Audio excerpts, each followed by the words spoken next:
Hello everyone, welcome to ज्ञान विज्ञान academy. आज हम शुरू करने जा रहे हैं हिंदी व्याकरण की सीरीज। उसमें हम सबसे पहले पढ़ेंगे वर्णमाला, क्योंकि वर्णमाला से ही हमारी सारी की सारी हिंदी व्याकरण बनी हुई है। मतलब कहने का मतलब ये है कि वर्णमाला है, वर्ण है, तभी हम बोल पा रहे हैं। ठीक है, तो देखिए वर्णमाला का मतलब क्या होता है। वर्णमाला का अर्थ है वर्णों का व्यवस्थित समूह, वर्णों की माला। वर्णों को जब व्यवस्थित रूप में हम पिरो देते हैं तो उसको क्या बोलते हैं, वर्णमाला बोलते हैं। अब वर्णमाला में जो सबसे छोटा उसकी इकाई होती है उसको क्या बोलते हैं, ध्वनि या वर्ण बोलते हैं। मतलब भाषा की सबसे छोटी इकाई है वर्ण या ध्वनि, उसके बाद आता है अक्षर, उसके बाद पद, फिर पदबंध, फिर उपवाक्य और फिर वाक्य। तो सबसे पहली जो सबसे छोटी इकाई होती है वो क्या होती है, वर्ण होती है। कुल वर्ण हमारी वर्णमाला में कितने होते हैं, तो दो तरीके से हम डिफाइन करते हैं। लेखन के आधार पर अगर देखें तो लेखन के आधार पर 52 वर्ण होते हैं। इन 52 वर्णों में क्या होता है, 13 स्वर होते हैं, 35 व्यंजन होते हैं और 4 संयुक्त व्यंजन होते हैं। और अगर उच्चारण के आधार पर देखा जाए कि मतलब जिन्हें हम बोलने में प्रयोग करते हैं, तो इस तरह से हमारे पास कितने वर्ण होते हैं, 45 वर्ण होते हैं। उसमें 10 स्वर हैं और 35 व्यंजन हैं। वो कौन कौन से हैं हम आगे देखेंगे। तो देखिए सबसे पहले हम ये देखते हैं, स्वर व्यंजन हम डिस्कस करेंगे। उससे पहले हम देखते हैं कि वर्णों के उच्चारण स्थान कौन कौन से हैं। तो नासिका से यानी कि नाक से कौन कौन से वर्णों का उच्चारण होता है। जैसे हम बोलते हैं अंग, ण, य, र, न, म।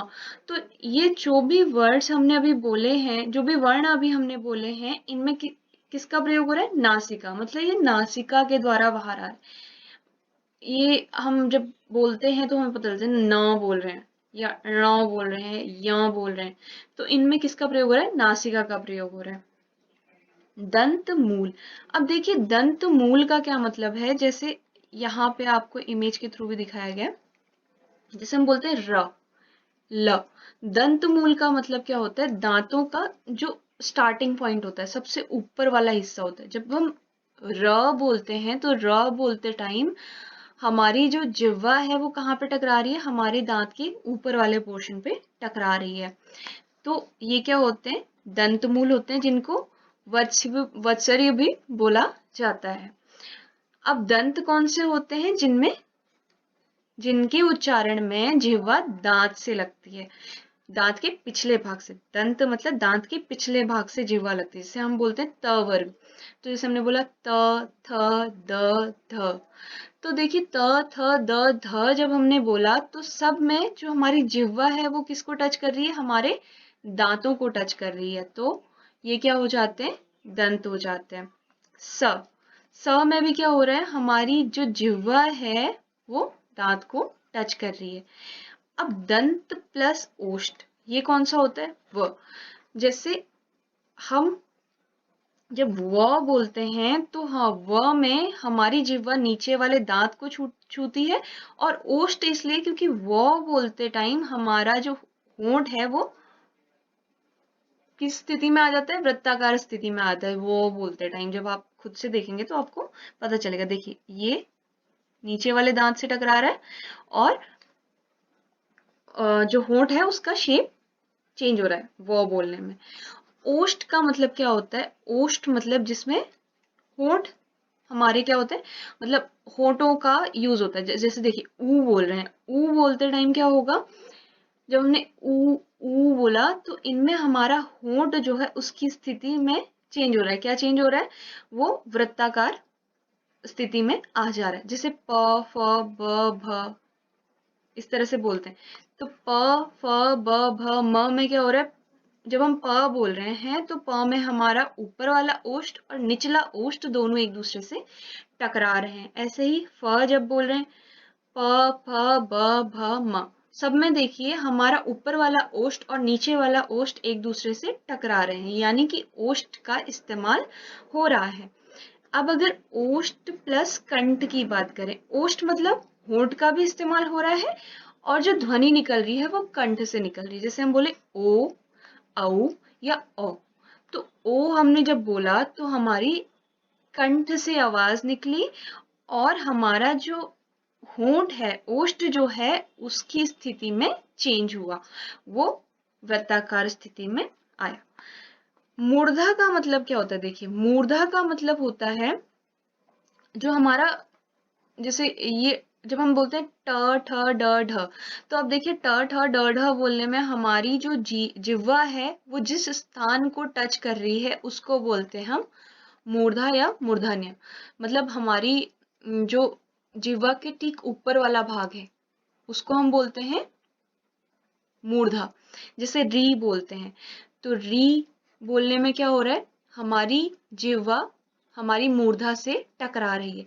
जब ट ठ ड ढ जब हमने बोला तो भी क्या हो रहा है, हमारी जिह्वा मूर्धा पे टकरा रही है। तो ये स्वर कहाँ, इनका उच्चारण स्थान कौन सा होता है? मूर्धा होता है। श बोल रहे हैं तो श बोलने में भी क्या हो रहा है, मूर्धा पे टकरा। अब देखिए तालु या तालव्य क्या होता है, तो मूर्धा के जस्ट पिछला वाला जो भाग होता है, जैसे हमने ई च छ ज झ, तो देखिए च छ ज झ बोलने में क्या हो रहा है, य श, तो इसमें कहाँ किसका यूज हो रहा है, ये वाले भाग का, है ना। च छ ज झ जब हम बोल रहे हैं तो हमारी जिह्वा जो है वो तालु या तालव्य से टकरा रही है, तो इनका उच्चारण स्थान हो गया तालु। अब कंठ और तालु से कौन कौन से स्वर निकलते हैं? कंठ ए ऐ। ए ऐ में क्या होता है, हमारी जो जिह्वा है, ए बोलने में कंठ से ध्वनि निकल रही है, ऐ बोलने में भी कंठ से ध्वनि निकल रही है, और इन दोनों में क्या हो रहा है, देखिए तालु के कोनों से आवाज आ रही है। अगर आप देखें तो हमारा जो जीवा है वो ए ऐ बोलने में तालु से टकरा रही है। कंठ में क्या होते हैं, कंठ में वो सारे वर्ण आ जाते हैं जिनका उच्चारण में कंठ की आवश्यकता होती है, जैसे अ आ अह क ख ग घ, तो ये सारे क्या हो रहे हैं, कंठ से इनकी ध्वनि निकल रही है। और ह, तो इनमें क्या होता है, कंठ का यूज हो रहा है, तो इनका उच्चारण स्थान होता है कंठ। तो देखिए ये तो क्या हो गया, सारे वर्णों का उच्चारण स्थान हो गया। अब हम स्वरों की बात करते हैं, स्वरों को किस तरह से विभाजित करेंगे, फिर व्यंजनों की बात करेंगे और व्यंजनों को किस तरह से विभाजित किया जाएगा। तो देखिए स्वर कितने होते हैं, उच्चारण की दृष्टि से अगर हम देखें तो उच्चारण की दृष्टि से अ आ ई उ ए ऐ ओ औ, सिर्फ यही स्वर होते हैं। पर लेखन की दृष्टि से इसमें क्या क्या जुड़ जाता है, री, अंग, अह। अब ये उच्चारण की दृष्टि से स्वर क्यों नहीं माने जाते हैं, क्योंकि जब हम री लिख रहे हैं, लिखने में तो ऋषि बोल रहे हैं, पर इसकी उच्चारण कैसा हो रहा है, री जैसा उच्चारण हो रहा है। ठीक है, अंक लिख रहे हैं, अंग अह, तो अंग की मात्रा इस तरह से आ रही है ना, इस तरह से अंग। तो ये जो है, ये वाले जो वर्ण है, स्वर हैं, री, अंग और अह। तो अह को हम जब बोलेंगे तो इस तरह से बोलेंगे अह, बट लिखेंगे तो अह, उसमें विसर्ग लगाएंगे यहाँ पे। तो ये जो होते हैं परंपरागत दृष्टि से हमारे पास 13 स्वर होते हैं और उच्चारण की दृष्टि से 10 होते हैं। ठीक है, अब देखिए इनका उच्चारण स्थान मैं आपको बता चुकी हूँ। आ का उच्चारण स्थान होता है कंठ, ई का होता है तालु या तालव्य, ऊ का होता है ओष्ठ, री का होता है मूर्धा, ए ऐ का होता है कंठ और तालव्य, ओ औ का होता है कंठ और ओष्ठ। ये देखिए मैं आपको पिछले अभी समझा चुकी हूँ, इसलिए थोड़ा जल्दीबाजी में मैं इनको बता रही हूँ। ये मैं आपको अभी पीछे बता चुकी हूँ, इसलिए मैं आपको थोड़ा जल्दी ये बता रही हूँ। अंक देखिए, अंक में क्या होता है, अंक नासिका से निकलता है और अह निकलता है कंठ से। जैसे हम बोलते हैं पंख, तो पंख बोलने में क्या होगा, इसको पंख इस तरह से लिखा जा सकता है, लिखा नहीं जा सकता, बट जब हम इसको बोलते हैं तो न की मात्रा का यहाँ पे यूज हो रहा होता है। तो इसीलिए इनको उच्चारण की दृष्टि से क्या माना जाता है कि ये उच्चारण की दृष्टि से स्वर और व्यंजनों का एक मेल है, इसीलिए उच्चारण की दृष्टि में इन्हें हटा दिया जाता है, मतलब उच्चारण वाले एरिया से इनको हटा दिया जाता है, किसको, री, अंग और अह को। ठीक है, यहाँ तक आई होप आपको क्लियर होगा। आगे देखते हैं अब स्वरों का वर्गीकरण किस किस प्रकार से किया जाता है। तो सबसे पहला जो वर्गीकरण है वो हम देखते हैं मात्रा या उच्चारण के आधार पर।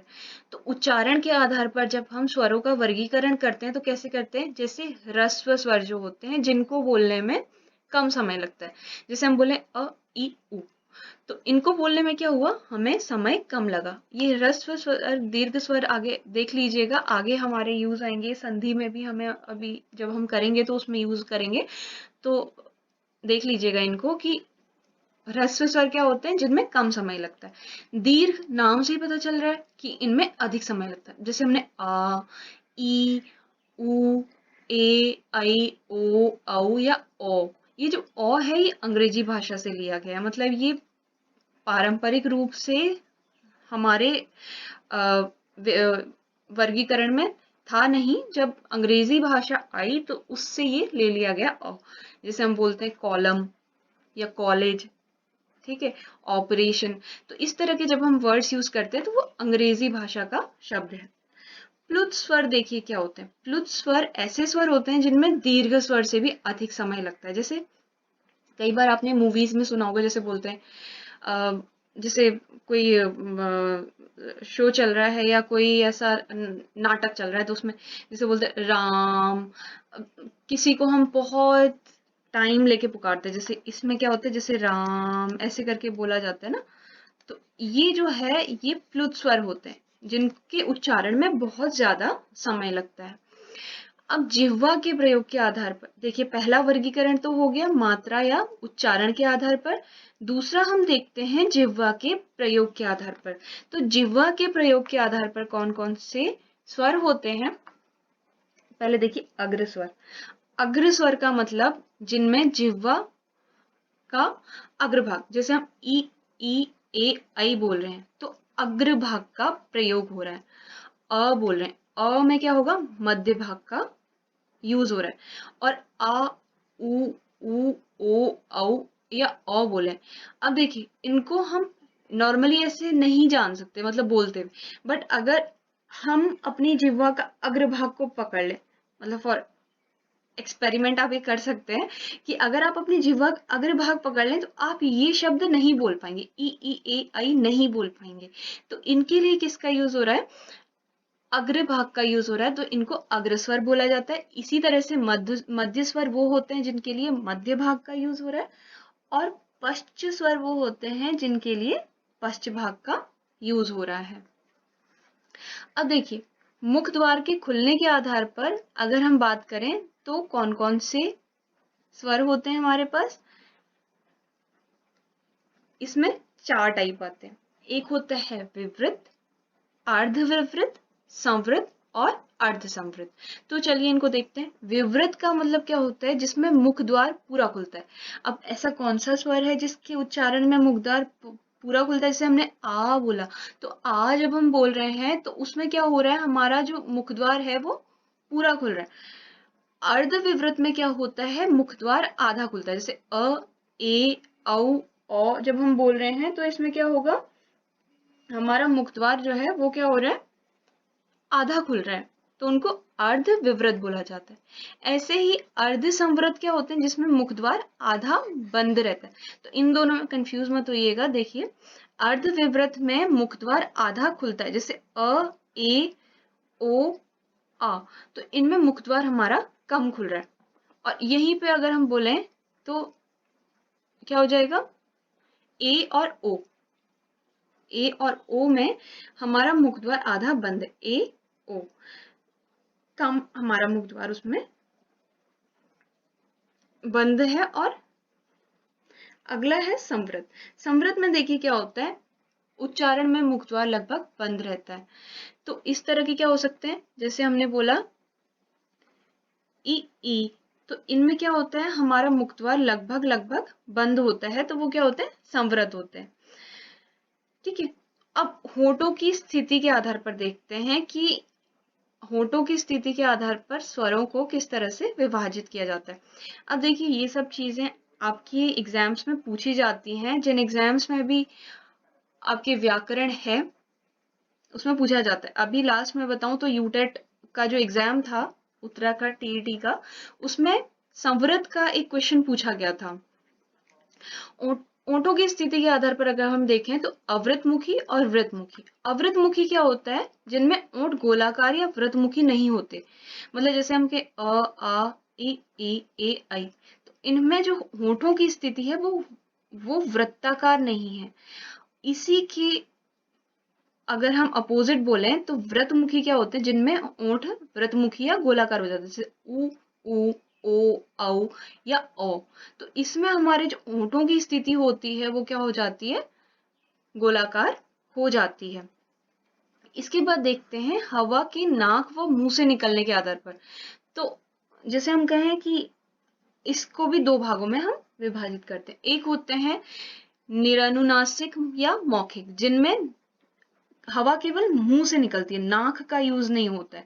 जैसे हम बोले अ आ ई, ये जितने भी हैं अ आ ई, ये सब क्या होते हैं, निरनुनासिक होते हैं। अब अनुनासिक क्या होते हैं, जैसे हम अंग आंग इंग, तो इनमें देखिए जैसे हम अंग बोल रहे हैं, अंग आंग, जैसे आंख बोलते हैं, जैसे हम लिखते हैं आंख। ठीक है, तो आंख बोलने में क्या होगा, आंख बोलने में क्या होगा, नाक से भी उच्चारण हो रहा है। जैसे हम बोलते इंद्रियां, इंद्रियां, तो इंद्रियां में जब इंद्रियां बोल रहे हैं तो इंद्रियां में क्या हो रहा है, अंग की मात्रा लग रही है ना, तो नाक से उच्चारण हो रहा है। तो हवा के नाक और मुंह से निकलने के आधार भी दो भागों में विभाजित किया जाता है। अब इसके बाद देखते हैं घोषत्व के आधार पर। घोषत्व के आधार पर क्या होता है कि जो श्वास नलिकाएं होती हैं उनमें जब कंपन होता है उसको घोषत्व के आधार पर बोलते हैं। और घोषत्व के आधार पर सारे के सारे जो स्वर होते हैं वो सघोष होते हैं। जैसे हमारी जितनी भी श्वास नलिकाएं होती हैं उनमें कंपन होता है, जब हम स्वरों को उच्चारण करते हैं तो हम कहते हैं कि घोषत्व के आधार पर सभी स्वर सघोष हैं। अगर आपसे फॉर एग्जाम्पल अगर आपसे कुछ इस तरह का क्वेश्चन पूछ लिया जाता है कि निम्नलिखित में से कौन सा स्वर सघोष नहीं है, अब आपको दे दिया जाए अ ई उ ओ या इनमें से कोई नहीं, चार ऑप्शन आते हैं, हमने मान लिया कि अ ई उ या इनमें से कोई नहीं, तो आंसर होगा इनमें से कोई नहीं, क्योंकि सारे के सारे जो स्वर होते हैं वो सघोष होते हैं, यानी कि सारे स्वरों में श्वास नलियों में कंपन होता है। ठीक है, ये तो हो गई स्वरों की बात। अब हम व्यंजनों पे आते हैं। तो देखिए सबसे पहले मैंने यहाँ पे आपको व्यंजन बता दिए कि कौन कौन से हैं, क्योंकि कई बार हम भूल जाते हैं कि कौन कौन से व्यंजन किस वर्ग में आते हैं, या हम पूरी अगर व्यंजनों के बारे में क ख ग घ पढ़ने लगे तो कुछ चीजें बीच में मिस हो जाती हैं, तो वो सब चीजें मैंने यहाँ पे ऑलरेडी लिख दी हैं, आप देख सकते हैं। तो देखिए ये क वर्ग में क्या आ जाएगा, ये सारे आ जाएंगे क ख ग घ ङ। फिर च में आ जाएंगे च छ ज झ य। ट में आ जाएंगे ट ठ ड ढ ण त थ द ध न। प में आ जाएंगे प फ ब भ म। अंतः स्वर य र ल व। और ऊष्म स्वर, इनको अभी हम डिस्कस करेंगे कि ऊष्म क्या होते हैं, अंतस्थ क्या होते हैं। ऊष्म में आ जाएंगे श स श स ह। और संयुक्त व्यंजन आ जाएंगे श त्र ज्ञ और श्र। ठीक है, अब यहाँ पर डिस्कस कर लेते हैं कि जो श है, जब हम श लिखते हैं तो श मिलके बनता है क और श से। त्र मिलके बनता है त और र से। ज्ञ मिलके बनता है ज्यों से, जौ और यों से। इसीलिए देखिए हम जब ज्ञान बोलते हैं, कुछ लोग इसको ज्ञान बोलते हैं। ठीक है, तो ज्ञान इसीलिए बोला जाता है, नॉर्मली हम इसको ज्ञ बोलते हैं, पर कुछ लोग इसको अगर शुद्ध रूप से उच्चारित करते हैं तो ज्ञान बोलते हैं। श्र, श्र में आता है, आपने ज्यादातर बाबा रामदेव को सुना होगा, ये जब वो बोलते हैं ज्ञ का यूज करते हैं तो वो उसको ज्ञान न बोल के ज्ञान बोलते हैं, अगर आपने नोटिस किया हो कभी। ठीक है, तो श्र जो होता है, श्र बनता है स और र। ठीक है, इनमें हलंत लगा होता है, क्योंकि ये जो क है ये अपने आप में एक वर्ण है। अगर मैं क लिख देती हूँ तो क मिलके बनता है इस क और अ से। ठीक है, तो इसीलिए ये हलंत लगे हुए यहाँ पे हमें वर्ण दिखाई दे रहे हैं। ठीक है, तो ये तो बात हो गई किसकी, व्यंजनों के वर्गीकरण। स्पर्श व्यंजन क्या होते हैं, क, च, ट, त और प वर्ग में अगर हम देखें तो अभी हमने पीछे डिस्कस कर लिया था कि क वर्ग में क्या आते हैं, ये कंठे होते हैं, यानी कि कंठ से निकलते, क, ख, ग, घ, ये सारे कंठे हैं। च, च, छ, ज, झ, कहाँ, तालु। तालु मतलब ये हमारी जीभ के ऊपरी वाला हिस्सा, तालव्य होते हैं ये। ट क्या हो गया, मूर्धन्य। मूर्धन्य मतलब तालु के, जैसे हम बोलते हैं तालु के पिछले वाला भाग जो हो गया मूर्धन्य, ट, ठ, ड, ढ। त, थ, द, ध, त, थ, द, ध कहाँ गया, दंत, दांत से टकरा रहे हैं। और प कहाँ पे आ गया, ओष्ठ, क्योंकि प, फ, ब, भ ये सारे ओंठ की स्थिति को परिवर्तित कर रहे हैं, मतलब हमारे दोनों ओंठ उस पे एक दूसरे से मिल रहे हैं। घोषत्व के आधार पर अगर हम बात करें तो हर वर्ग का पहला और दूसरा व्यंजन क्या होते हैं, अघोष होते हैं। अघोष मतलब कि इनमें जैसे क ख बोला जाए तो इनमें श्वास नलिका में क्या हो रहा है, कंपन नहीं हो रहा। अब अगर हम देखें क ख, ग घ, क ख हमने बोला, आप इसको एक्सपेरिमेंटली देख सकते हैं, क ख, तो क ख में क्या हुआ, श्वास नलिका में कंपन नहीं है, बट ग घ जब हम बोल रहे हैं ग घ ङ, तो इसमें क्या हो रहा है, श्वास नलिकाओं में कंपन हो रहा है, तो ये क्या हो जाएंगे, सघोष हो जाएंगे। मतलब पहला दूसरा जो है वो अघोष होंगे और तीसरा चौथा और पांचवा क्या होंगे, सघोष होंगे। अब अगर प्राणत्व के आधार पर देखें, प्राणत्व के आधार पर मतलब कि हवा, जो हमारा प्राण का अर्थ यहाँ पे होता है हवा, तो जिनमें हवा निकल रही है, ज्यादा हवा निकल रही है हमारे मुख से, तो उसको हम बोलते हैं कि, अब देखिए दो भागों में डिवाइड कर देंगे, एक होगा अल्प प्राण, एक होगा महाप्राण। अल्प प्राण में क्या होगा, हवा कम निकलेगी हमारे मुख द्वार के द्वारा, और महाप्राण में क्या होगा, ज्यादा हवा का प्रवाह होगा। जैसे हम बोलते हैं पहला, तीसरा और पांचवा, क, ग और ङ, तो इनमें क्या हो रहा है, ये अल्प प्राण है। अब महाप्राण देखिए, ख, घ, तो ख और घ बोलने में जो हवा है वो ज्यादा उत्सर्जित हो रही है, तो उसको क्या बोलेंगे, महाप्राण बोलेंगे। अंतःस्थ व्यंजन की बात करें तो इनका मतलब होता है कि जो पारंपरिक वर्णमाला है हमारी, उसमें इसका स्वरों और वर्णों के, व्यंजनों के बीच में ये स्थित होते हैं, तो इनको बोलते हैं अंतःस्थ। ये हम डिफाइन कैसे करते हैं, अर्धस्वर, लुंठित, पार्श्विक। ठीक है, तो अर्धस्वर क्या होते हैं, जिनकी ध्वनि कभी कभी स्वर जैसी सुनाई देती है और कभी कभी व्यंजन जैसी, इसमें आता है य। और ये सारे के सारे सघोष होते हैं और अल्पप्राण होते हैं। सघोष क्या होते हैं ये भी मैं आपको बता चुकी हूँ, अल्पप्राण क्या होते हैं ये भी बता चुकी हूँ। तो सघोष और अल्पप्राण होते हैं। सबसे पहला हमने बोला कि अर्धस्वर है य, तो अर्धस्वर का मतलब इसकी ध्वनि कभी कभी हमें स्वर जैसी सुनाई देती है और कभी कभी व्यंजन जैसी, तो इनको बोलते हैं अर्धस्वर। ये जब हम इसको उच्चारित करेंगे तो इसमें हमारी जो जिह्वा है वो तालु से टकराएगी, तो ये तालव्य होते हैं। र और ल जो होते हैं, देखिए र जो होता है ये होता है लुंठित। लुंठित का मतलब क्या होता है, उच्चारण में जीभ तालु से लुढ़क कर स्पर्श होती है। जैसे हम बोलें, हम जैसे र बोल रहे हैं, र बोलते टाइम क्या होगा, तालु से स्पर्श होगी र, और फिर नीचे की ओर आएगी, तो ये लुंठित होते हैं और इनको प्रकंपी भी बोलते हैं। और इसका जो ये जो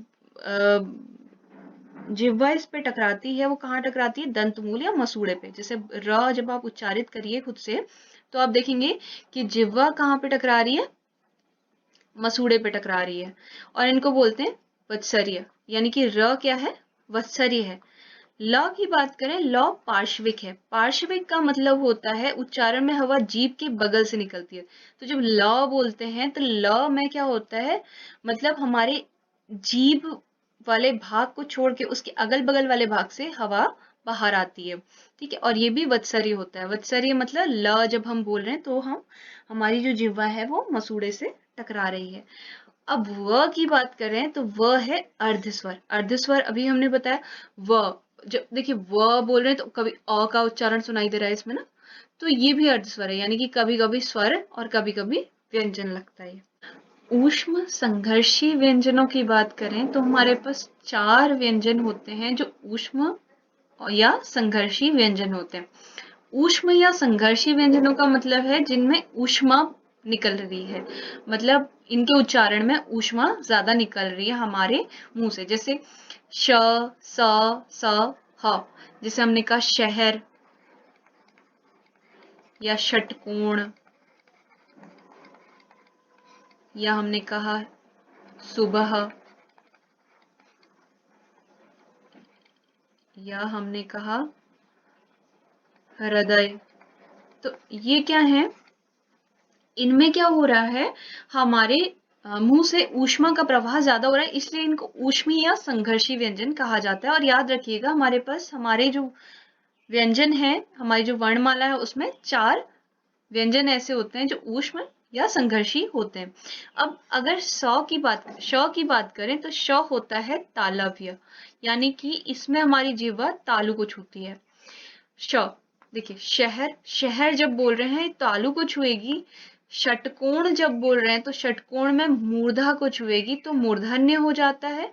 स, स में क्या होता है, स, देखिए दंत मूल। स जब बोल रहे हैं तो हमारी जो जिह्वा है वो दंत मूल यानी कि मसूड़े पे टकरा रही है, तो इसको बोलते हैं वत्सरी। अभी मैंने पीछे भी डिस्कस किया था ना वत्सरी के बारे में, तो ये क्या है, वत्सरी है। और ह क्या होता है, ये स्वर यंत्रीय होता है, मतलब ये कंठ के भीतर से निकलती। अब कंठ के भीतर से निकल रही है, श्वास नलियों में कंपन है तो सघोष हो गया। इनमें क्या हो रहा है, श, स, स, तो इनमें शहर, षटकोण, सुबह, इनमें ये सघोष नहीं होते, ये अघोष होते हैं, पर दोनों महाप्राण हैं, मतलब हवा का प्रवाह ज्यादा हो रहा है। तो ये क्या हो गए, सारे के सारे ऊष्म या संघर्षी व्यंजन महाप्राण होते हैं।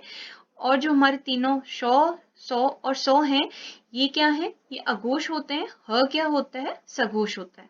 ठीक है, अब देखते हैं द्विगुण या उत्क्षिप्त व्यंजन। तो ये जो उत्क्षिप्त व्यंजन हैं, इनसे नाम से ही पता चल रहा है कि ये हमारे मतलब जो संस्कृत थी या हमारा जो पारंपरिक वर्णमाला थी उसमें ये नहीं था, ये हिंदी में धीरे धीरे विकसित हुए हैं। तो उच्चारण में जीभ पहले ऊपर उठकर मूर्धा को स्पर्श करती है और फिर झटके के साथ नीचे को आ जाती है, जैसे हम लड़का बोलते हैं। ये दोनों क्या होते हैं, हमारे पास द्विगुण व्यंजन होते हैं, और ये दोनों मूर्धन्य होते हैं क्योंकि मूर्धा से होते हुए जीभ मूर्धा से स्पर्श करते हुए आ रही है। सघोष होते हैं और अल्प प्राण होते हैं। जैसे लड़का बोल रहे हैं तो लड़का या लड़की बोल रहे हैं तो क्या होगा, जब हमने लड़की बोला तो उसमें क्या हो रहा है, ड़, ड़ बोलते टाइम क्या हो रहा है, हमारी मूर्धा पे स्पर्श करते हुए हमारी जिह्वा नीचे को आ रही है, तो इसको द्विगुण या उत्क्षिप्त व्यंजन बोला जाता है। वत्सरी या दंश व्यंजन क्या होते हैं, देखिए ये होते हैं न, ज, न, ज, र, स, ल, ये सारे के सारे होते हैं वत्सर्य या दंश व्यंजन। और वत्सर्य मैंने यहाँ पे आपको बता दिया क्या होते हैं, जिसमें जैसे न, ज, र, स, ल, जब आप बोलिएगा तो ये आपका जो जिह्वा है वो मसूड़े पे टकराएगी। ठीक है, तो इनको सबको बोलते हैं दंश व्यंजन। अयोगवाह क्या होते हैं, देखिए अयोगवाह वो होते हैं जो लेखन की दृष्टि से तो स्वर लगते हैं पर उच्चारण की दृष्टि से व्यंजन लगते हैं। ये मैंने आपको स्टार्टिंग में बता दिया। जैसे हम बोलते हैं अंग, तो अंग बोलने में तो क्या लग रहा है, मतलब लिखने में तो हमें पता है कि ये स्वर है। अह, अह जब हम बोलेंगे तो क्या हो जाएगा, लिखने में स्वर है पर उच्चारण जब हम कर रहे हैं इसका तो क्या, कैसा हमें प्रतीत होता है, व्यंजन जैसा प्रतीत होता है, तो उनको क्या बोलते हैं, अयोगवाह। तो अगर आपसे पूछा जाता है कि निम्नलिखित में से कौन सा वर्ण अयोगवाह है और आपको दे दिया जाए अ, क, ख या अह, तो उसमें आंसर क्या हो जाएगा? अह हो जाएगा, क्योंकि ये हम जब बोलते हैं तो बोलने में व्यंजन जैसा प्रतीत हो रहा है और लिखने में स्वर जैसा प्रतीत हो रहा है। तो चलिए ठीक है, इसमें इतना ही है। मिलते हैं नेक्स्ट क्लास में। Thank you.